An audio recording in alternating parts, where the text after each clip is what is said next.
అర్థం కాలేదు. మణికంఠతో కదా. ఓకే, మణికంఠతో అది ఏమైందంటే, ఓకే మణికంఠది ఏమైందంటే, మణికంఠ చీమ అన్నాడు కదా,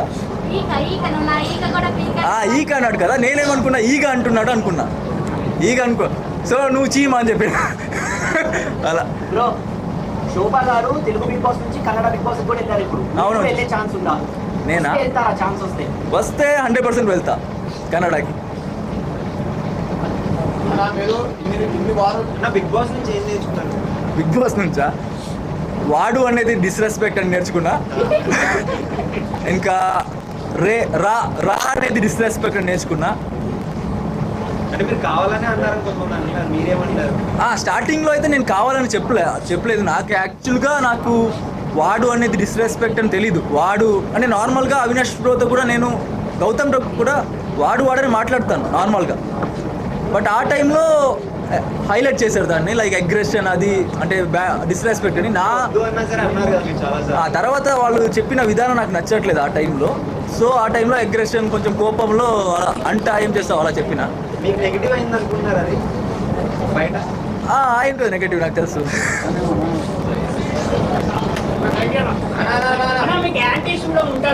ఎవరు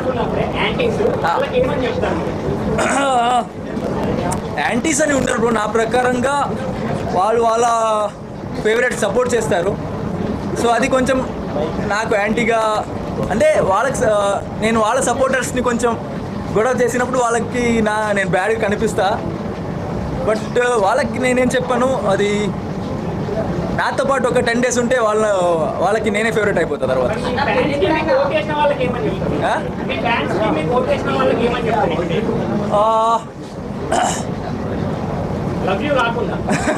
అదే వర్డ్స్ ఆలోచిస్తున్నా కొంచెం.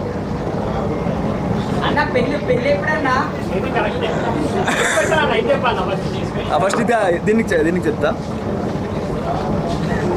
నేను బిగ్ బాస్ ఇంటికి వెళ్ళినప్పుడు నేను అనుకున్న ఒక 2 weeks 3 weeks ఉంటా, తర్వాత బయటకు వస్తా అని. ప్రతి వారం నామినేట్ అయినప్పుడు ఒక్కొక్కసారి సేవ్ అవుతూ వచ్చినప్పుడు నాకు ఎలా అనిపించిందంటే, బిగ్ బాస్ ఇంటికి నేనే రాజా అనిపించింది నాకు. ఆ ఫీలింగ్ ఇచ్చారు నన్ను సేవ్ చేసి. సో నన్ను సేవ్ చేసిన ప్రతి ఒక్కరికి నేను రుణపడి ఉంటే చెప్పొచ్చు. బికాస్ నాకు ఇంత ప్రేమ దొరుకుతుందంటే అది వాళ్ళు నన్ను సేవ్ చేసినందుకే నేను ఇక్కడ కూర్చున్నా. సో దమ్ము అనే వర్డ్ అక్కడ వచ్చింది కదా నా సైడ్ నుంచి. సో నాకు దమ్ము బిగ్ బాస్ ఇంట్లో దొరికింది నా ఫ్యాన్స్ వల్ల, నాకు ఓట్ చేసిన ఆడియన్స్ వల్ల. టన్నులు దమ్ము వాళ్ళు పంపిస్తున్నారు బయట నుంచి. సో నేను అక్కడ పంచుతున్నా వాళ్ళకి.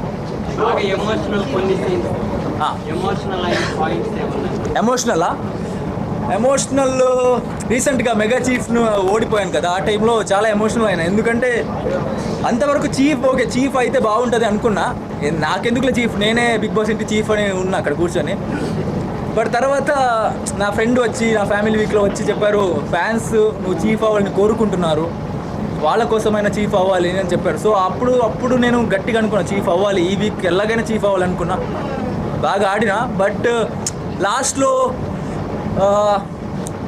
లాస్ట్లో నేను బ్యాలెన్సింగ్ గేమ్లో లెఫ్ట్ లెగ్ పెట్టిన బ్యాలెన్స్ చేయడానికి, రైట్ లెగ్ పెట్టకుండా. సో నాకు అది స్ట్రాటజీ పరంగా రాంగ్ అనిపించింది ఆ టైంలో. దానికి డిసప్పాయింట్ అయినా. అండ్ నిఖిల్ వాళ్ళు సపోర్ట్ చేశారు నాకు ఆ టైంలో, చాలా సపోర్ట్ చేశారు. వాళ్ళని డిసప్పాయింట్ చేసిన, ఫ్యాన్స్ని డిసప్పాయింట్ చేసిన. సో నాకు ఆ టైంలో చాలా ఎమోషనల్ ఫీల్ అయింది. ఆ టైం ఫస్ట్ టైం నేను ఏడ్చాను అనుకుంటా బిగ్ బాస్ ఇంట్లో. అది నాకు చాలా ఎమోషనల్ మూమెంట్ అంటే అది ఆ టైం.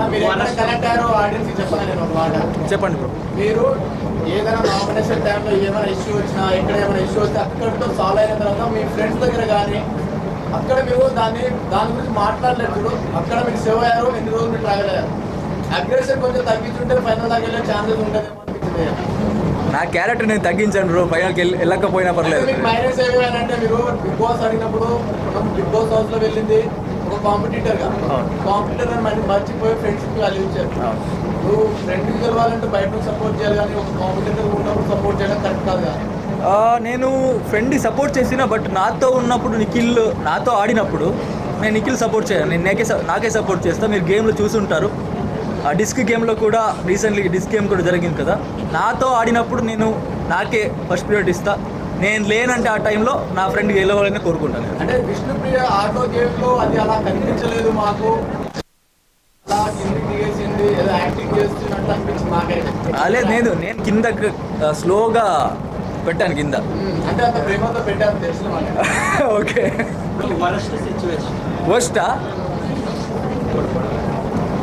బిగ్ బాస్ ఇంట్లో అదే గడ్డం తీయాలని ఒకసారి వచ్చింది కదా, అదే నాకు వర్స్ట్ సైక్ అయింది చూసి ఒకసారి.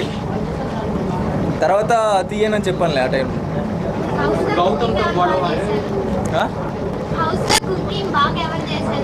కుకింగ్ హౌస్లో తేజ అనుకుంటా, తేజ బాగా చేస్తారు కుకింగ్.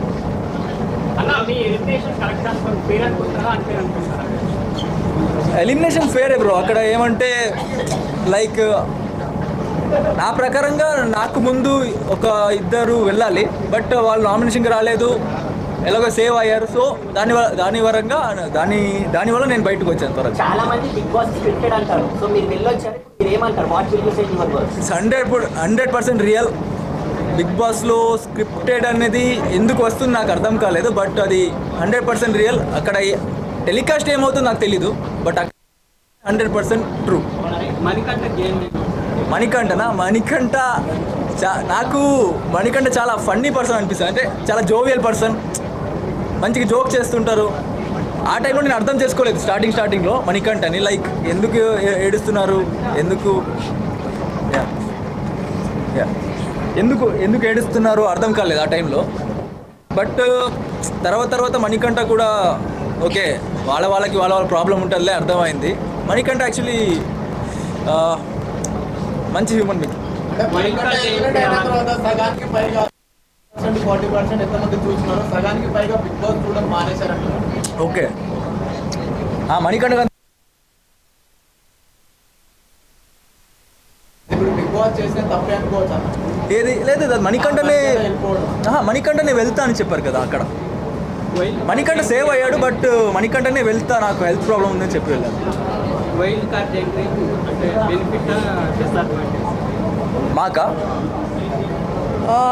అంటే వైల్డ్ కార్డ్ అనేది ఉంటుంది, but like 13 weeks 11 weeks 12 weeks ఉన్న వాళ్ళు వచ్చింది కొంచెం డిసడ్వాంటేజ్. ఎందుకంటే ఆల్రెడీ ఫ్యాన్ బేస్ క్రియేట్ చేసుకుని ఉంటారు వాళ్ళు వచ్చి, అంటే 8 మెంబర్స్ అంటే అది చాలా ఎక్కువ. లైక్ మేము 8 ఉన్నాం, వాళ్ళు 8 ఉన్నాం, సో కొంచెం డిసడ్వాంటేజ్ అది మాకు పరంగా.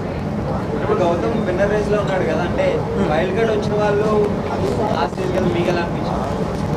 గౌతమ్ విన్ అయితే కూడా నేను హ్యాపీగా ఉంటా, బికాస్ గౌతమ్కి చాలా కష్టాలు ఉన్నాయి. అంటే మాలాగే చిన్న స్టేజ్ నుంచి అక్కడ వరకు వచ్చారు. గౌతమ్ గెలిస్తే కూడా నేను హ్యాపీగానే ఉంటా. గౌతమ్కి విన్ అయ్యే క్వాలిటీ ఉంది, చూద్దాం ఏంటారు.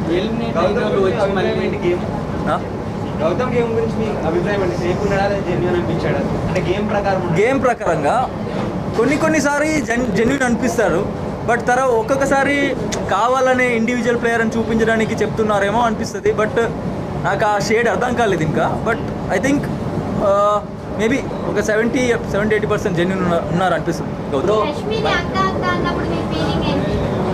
ఎవరు గౌతమా? అఫ్కోర్స్ అది అక్క అనేది నా ప్రకారంగా అది లైక్ రియల్ ఫీలింగ్ కాదు. అక్క అనేది డిఫరెంట్, క్రష్ని అక్క అనేది డిఫరెంట్ కదా. సో అదే వాళ్ళకి సెట్ అవ్వలేదు ఆ టైంలో, సో అక్క అన్నారు అనిపించింది ఆ టైంలో. Bigg Boss season 8 contestant, so అలా ఎలా టాలీ అయినందుకు మీరు ఎలా అనుకుంటున్నారు? దరిద్రం అలా ఉంది బ్రో, ఏం చేయాలి. ఇప్పుడు యష్మి గారు వాళ్ళకి యష్మి గారికి ఏమైనా బాధ అనిపించినా వృత్తితోటి, అంటే మీతోని మన నిఖిల్తోని బాగా క్లోజ్ అయ్యి హగ్ అయ్యి కొంచెం ఓదార్పు కూడా తెలుస్తుంది. మణికంఠ విషయంలో ఒకటి ఎందుకు బ్లేమ్ చేసినట్టు అనిపించింది అనుకుంటున్నారా? యష్మి మణికంఠతోనా? అంటే బయటకు వచ్చే బిగ్ బాస్ నా వల్ల కావట్లేదు అంటే హక్ చేసుకున్నది అది కరెక్ట్ కాదని చాలా మంది ఆడియన్స్ అభిప్రాయం. నేను ఆ సిచ్యువేషన్లో ఉన్నానా? ఆ సిచ్యువేషన్ తెలీదు నాకు. అది ఫ్యాన్స్కి నన్ను ఇలాగే సపోర్ట్ చేయండి. ఎవరికి సపోర్ట్? నాకు మీరు శాంటాస్లో ఏడ్చారు కదా, శాంటాస్క్ ఓకే అది ఏడ్చారు కదా, మీరు ఓడిపోయారని ఏడ్చారా లేదా మీరు రోహిణి చేతిలో ఓడిపోయారని ఏడ్చారా? నేను నా ఫ్యాన్స్ని డిసప్పాయింట్ చేశాను అని ఏడ్చాను ఆ టైం. ఒక్కసారి కూడా మెగా చీఫ్ అవ్వలేదు కదా, వాళ్ళకి హర్ట్ అయి ఉంటుందని ఏడ్చాను. అన్న as a kitchen diehard fan అడుగుతున్నా, ఈ 25th రిలీజ్ అవుతుంది, నీకు ఎలా అనిపిస్తుంది? క్రేజీ ఆ సాంగ్ ఇప్పుడే వచ్చినప్పుడు చూసుకొని వచ్చిన ఏం సాంగ్ అది మ్యాక్సిమం మాస్ నెక్స్ట్ లెవెల్ ఉంది. First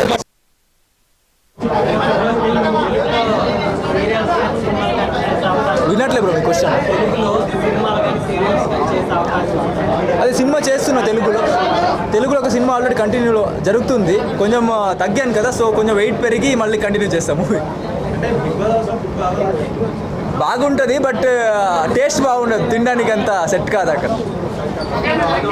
thanks bro, thank you.